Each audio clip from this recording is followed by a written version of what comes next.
Alright, so lesson 5.3, slope-intercept form, is probably one of the most important ones that we're going to do. And if you look at what I have on the screen here, this is all the information that you need to know, right?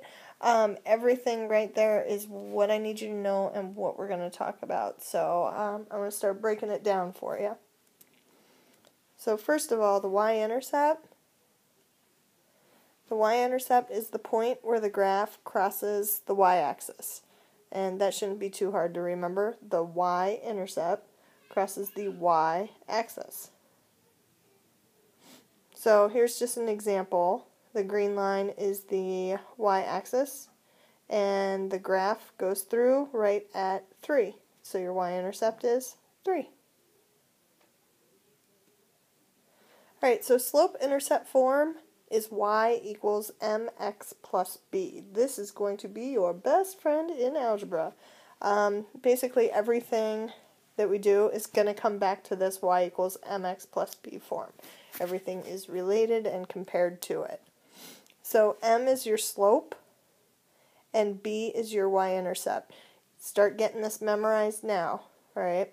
A nice way to remember this, that your y-intercept, we're going to begin with the y-intercept, b, begin, and then the slope, m, that is what moves. Move starts with m. Alright, b, begin with y-intercept, slope, move with m. So the characteristics, m is slope, it's being multiplied by x. Another m there. Slope is m, it's what moves, it's what's being multiplied. Right? It's your rise over run.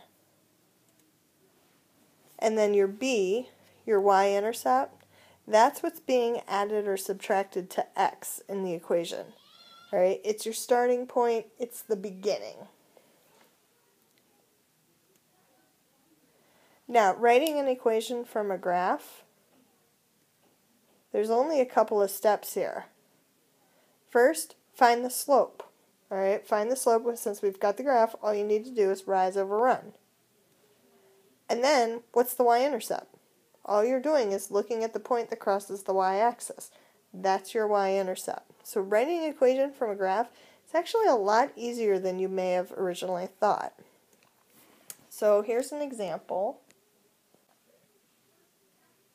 The first graph, the grid that's in blue, it has the equation for you. Alright, the equation is y equals 2x plus 1, where 2 is your m, 2 is your slope, and 1 is your b, that would be your y-intercept. Now, how they got that, alright, they did rise over run. They chose any 2 points, so I'm just going to pick this one and this one. And how do I go from the left point to the right point? I go up and over, rise and run. I'm rising 2, I'm running 1. 2 over 1. Can that be changed to a whole number? Yes, it can. So done. My slope is 2. Alright, now the second piece. Where does my graph cross the y-axis? Well, here's my y-axis. Where does that graph cross? Right there. What number is that? Plus 1. So my equation is y equals 2x plus 1. It's a little bit easier than you may have thought. Alright, so same thing. Look at the red graph to the right. Alright, very first thing, we need to find 2 points on the line. Alright, I see a point there, and I see a point there.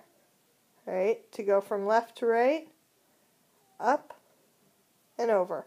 Rise and run. So how many am I rising? Rising 2. How many am I running? I'm running 1.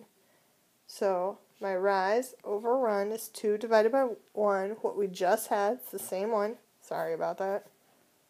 And 2 divided by 1 is 2. So right now, I've got half my equation. Y equals 2x. And honestly, you did the hard part. Alright, that's the hard part, doing your rise and run. The easy part, where does that red graph cross your y-axis? Ding, ding, ding, ding, ding, right there. What number is that? 1, 2, 3. It's a positive 3, so we write plus 3. That is your equation. That's all there is to it. The hardest part is doing the rise and run. Alright, so writing an equation from 2 points. You need to use that slope formula to find the slope. That's the y2 minus y1 all over x2 minus x1. That's what you need to use to find the slope, because you're not given the graph, you're just given 2 points. Once you have the slope, substitute it in and substitute one of the coordinate points into y equals mx plus b. So the slope is going to go in for m, and one coordinate point is going to go into, the x is going to go in for x, and the y is going to go in for y. And so the only variable that you have left is b, so guess what? Solve for b. You're solving for your y-intercept. Once you have that, substitute the slope and the y-intercept into y equals mx plus b. Drop what you had for x and y, just replace it with the letters, the variables x and y, and you've got your equation. That'll work for any 2 points on the line. So here's an example. So first thing, we need to use that formula, y2 minus y1 all over x2 minus x1. Alright, so plug in what you know. This is my first coordinate point, so this is going to be x1, y1.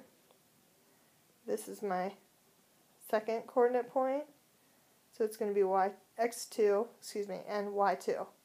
Now just substitute it in. y2 is going to be negative 1, always minus. y1 is 2, all over. x2 is going to be 0, always minus. And x1 is going to be negative 1. Alright, so negative 1 minus 2 is negative 3.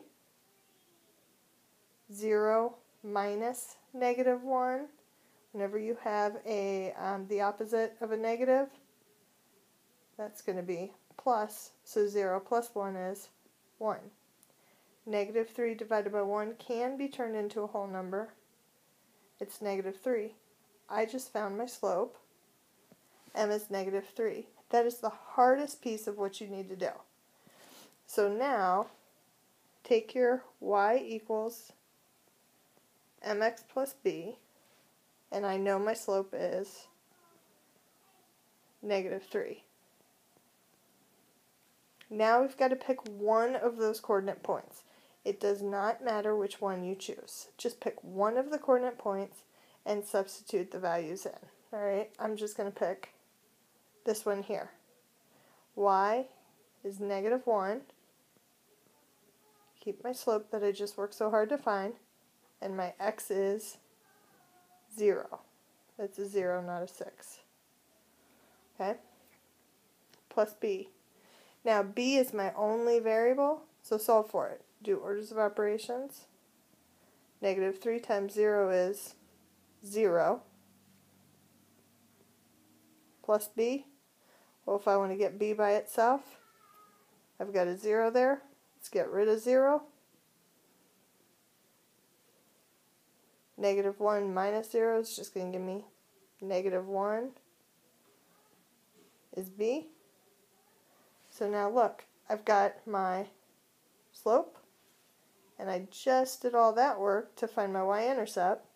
So now I can write my equation, which is y equals m negative 3 x plus b. But in this case, our b is negative, so minus 1. That is my equation. That's going to work for any point on the line, right? We are going to do a lot more of those problems tomorrow, right? But you should feel comfortable with them by the end of class tomorrow. All right, I will see you then.